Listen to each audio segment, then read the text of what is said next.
Assalamualaikum warahmatullahi wabarakatuh. Nama saya Ayu Dwi, saya dari kelas 12 MIPA 1. Di sini saya akan menjelaskan tentang pengertian pajak. Pajak adalah kontribusi wajib kepada negara yang terutang oleh orang pribadi atau badan yang bersifat memaksa berdasarkan undang-undang, dengan tidak mendapatkan imbalan secara langsung dan digunakan untuk keperluan negara bagi sebesar-besarnya kemakmuran rakyat. Assalamualaikum warahmatullahi wabarakatuh. Saya Naila Muradia Chandra dari kelas 11 MIPA 1. Di sini saya akan menjelaskan tentang ciri-ciri pajak. Jadi, berdasarkan Undang-Undang KUP Nomor 28 Tahun 2007 Pasal 1 Ayat 1, pajak merupakan sebuah kontribusi wajib kepada negara yang terutang oleh orang pribadi atau badan yang bersifat memaksa berdasarkan undang-undang. Berdasarkan pengertian pajak secara umum, maka pajak mempunyai beberapa ciri-ciri yang penting untuk diketahui, yaitu yang pertama adalah kontribusi yang wajib. Setiap orang memang sudah wajib untuk membayar pajak secara rutin, tapi hal ini berlaku khusus untuk masyarakat yang memenuhi syarat objektif maupun syarat subjektif. Maksudnya adalah untuk yang penghasilannya lebih dari PTKP atau penghasilan tidak kena pajak. Untuk PTKP yang diberlakukan sekarang ini mencapai 4,5 juta rupiah setiap bulan atau sekitar 54 juta rupiah per tahun. Jika penghasilan Anda mencapai 4,5 juta per bulannya, maka akan dikenakan pajak.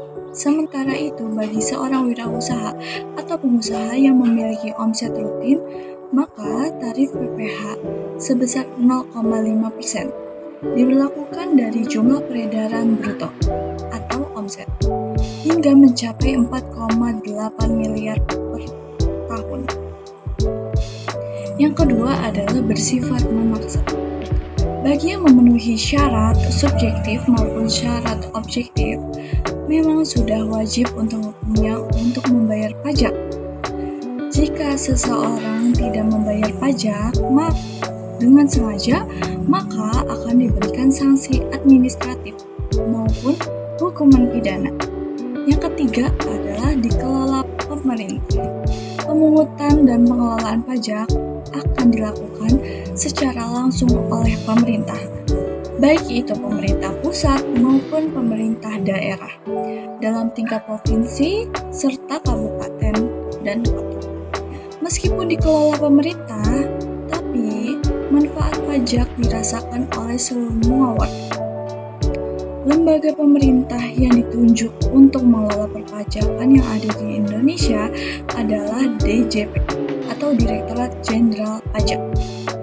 Yang keempat, pembayaran pajak tercantum dalam undang-undang. Pembayaran pajak memang sudah tercantum dalam undang-undang. Pajak dipungut sesuai norma hukum dengan tujuan untuk membayar biaya produksi hingga jasa kolektif demi mencapai kesejahteraan. Segala macam hal negatif seperti perlawanan, penghindaran, penolakan dalam membayar pajak, maka sudah termasuk dalam pelanggaran hukum.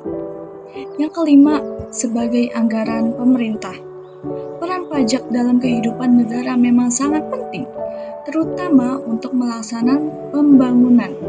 Dalam hal ini, pajak sangat dibutuhkan dalam pembiayaan perang, keamanan aset, pekerjaan masyarakat, subsidi, penegakan hukum, dan juga operasional negara. Selain itu, manfaat pajak juga berguna untuk membayar hutang negara, sekaligus bunga dari hutang. Bahkan juga untuk pembiayaan pelayanan publik dan jaminan kesejahteraan. Pelayanan yang dimaksud meliputi kesehatan, pendidikan, pensiun, transportasi umum, dan juga bantuan untuk yang belum kerja. Sekian itu saja ciri-ciri dari pajak. Wassalamualaikum warahmatullahi wabarakatuh. Assalamualaikum warahmatullahi wabarakatuh. Perkenalkan, nama saya Kayul Hasnaliba dari kelas 12 MIPA 1. Di sini saya akan menjelaskan fungsi dari pajak. Perlu kita ketahui, pajak menjadi sumber pendapatan dan penerimaan negara. Hal ini ditujukan oleh besarnya kontribusi sumber pajak terhadap penerimaan negara pada tahun 2016 sebesar 74,6%. Bahkan APBN di tahun 2018, pajak ini menjadi penyumbang pendapatan negara sebesar 85%. Namun, dilihat sampai saat ini bahwa kewajiban membayar pajak oleh wajib pajak ini masih rendah.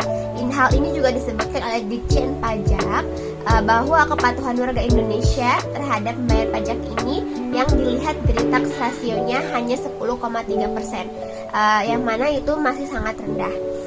Rendahnya kepatuhan warga Indonesia terhadap membayar pajak salah satunya karena belum mengetahuinya fungsi pajak itu sendiri.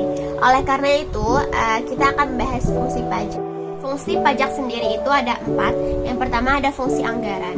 Fungsi pajak di sini adalah untuk membiayai keperluan-keperluan negara seperti menjalankan tugas-tugas negara dan melaksanakan pembangunan. Yang kedua ada fungsi pengatur. Dengan adanya fungsi mengatur ini, pajak dapat dijadikan sebagai alat untuk mencapai tujuan. Contohnya seperti pemerintah dapat mengurangi biaya pajak guna mencapai angka penanaman modal baik di dalam negeri maupun di luar negeri. Yang ketiga itu ada fungsi stabilitas. Pajak dapat membantu pemerintah dalam memiliki dana untuk melakukan kebijakan yang berhubungan dengan stabilitas harga sehingga inflasi dapat dikendalikan. Hal ini dapat dilakukan dengan cara mengatur keuangan yang beredar di masyarakat, penggunaan pajak yang efektif dan efisien, serta pemungutan pajak. Selanjutnya yang terakhir itu ada fungsi redistribusi pendapatan. Pajak yang telah dipungut oleh pemerintah itu akan dikembalikan lagi kepada masyarakat. Dan yang perlu diingat adalah masyarakat pun butuh kepercayaan pemerintah agar pajak tersebut yang telah dibayarkan oleh masyarakat dapat digunakan sesuai fungsi-fungsi yang telah disebutkan tadi, sehingga kepercayaan masyarakat terhadap pemerintah itu meningkat dan kita pun sebagai masyarakat dapat membayar pajak sesuai apa yang telah ditentukan. Halo guys, kenalin nama aku Fauzia Sabrina Yunireva. Pajak berdasarkan sifatnya ada 2, 1 pajak objektif dan 2 pajak subjektif. Pajak objektif adalah pajak yang berpangkal pada subjeknya, sedangkan pajak subjektif adalah pajak yang berpangkal pada objeknya. Contoh pajak subjektif adalah pajak penghasilan atau pajak PPh, sementara pajak objektif merupakan Assalamualaikum warahmatullahi wabarakatuh. Saya Sehatnia Manasa Besi. Di sini saya akan menjelaskan tentang jenis-jenis pajak. Yang pertama ada PPh atau disebut pajak penghasilan. PPh merupakan kewajiban setiap wajib pajak yang memiliki penghasilan di atas penghasilan tidak kena pajak. Lalu ada PPN atau disebut pajak pertambahan nilai. PPN adalah pajak yang dikenakan atas perdagangan barang maupun jasa yang dilakukan oleh wajib pajak. Lalu ada pajak penjualan barang mewah atau disebut dengan PPNBM. Beberapa kriterianya ada barang mewah bukan kebutuhan pokok, lalu ada barang mewah yang hanya dikonsumsi oleh kalangan masyarakat tertentu saja, lalu ada barang mewah yang memiliki resiko merusak kesehatan, mengganggu ketertiban, dan mengganggu kenyamanan masyarakat, dan lain-lain. Lalu selanjutnya ada bea material atau disebut dengan BM. Materai merupakan jenis pajak yang dibebankan atas pemanfaatan dokumen penting sesuai dengan ketentuan. Lalu ada pajak bumi dan bangunan atau disebut dengan PBB. PBB adalah pajak yang dikenakan atas kepemilikan properti seperti rumah, rokok, dan bangunan lainnya beserta tanahnya. Lalu ada pajak daerah.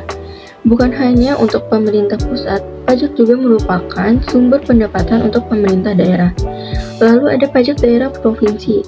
Jenis-jenis pajak yang termasuk dalam pajak provinsi adalah pajak kendaraan bermotor, bea balik nama kendaraan bermotor, pajak bahan bakar kendaraan bermotor, pajak air permukaan, pajak rokok. Lalu ada pajak daerah kabupaten atau kota.